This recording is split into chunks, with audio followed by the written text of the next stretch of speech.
សូមស្វាគមន៍មកកាន់គម្រោងលំនៅឋានមរកតសែនសុខដែលស្ថិតនៅសង្កាត់ក្រាំងធ្នងខណ្ឌសែនសុខរាជធានីភ្នំពេញទីតាំងនេះគឺស្ថិតនៅទីប្រជុំជនចិត្តសាលារៀនមន្ទីរពេទ្យដែលជាបណ្ដុំនៅពាណិជ្ជកម្មផ្សេងៗសម្រាប់ទីតាំងភូមិសាស្ត្រនេះពិតជាពិសេសមែនទែនបងប្អូនអតិថិជនដែលកំពុងស្វែងរកនៅលំនៅឋាន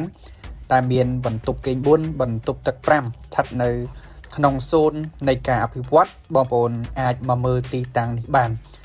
បាទសម្រាប់ទីតាំងនេះគឺទំហំបាទផ្ទះគឺធំ 4.2 គុណនឹង12 4.2 គុណនឹង14បើនិយាយពីខាងក្នុងផ្ទះវិញបងប្អូនស្អាតមែនទែនហើយធំទូលាយទាំងខាងមុខ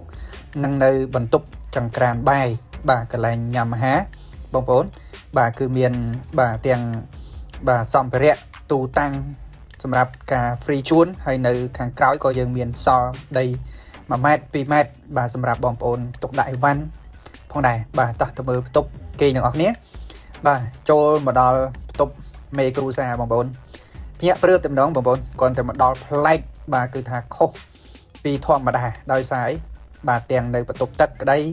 ទាំងនៅបន្ទប់មេគ្រួសារបាទគឺខុនដូសុំខ្មាស់ហើយបើនិយាយពីផ្ទះនេះបាទស្អាតមែនតើការរៀបចំការឌីកូមើលទៅសុភណភាពមានវេរ៉ង់ដាបាទមានកន្លែងដែលយើងធ្វើការមានកន្លែងតុបតែងសម្អាងបាទទូសពបែបយ៉ាងបាទទូតាំងទូទាស់អីគឺមានរៀបចំ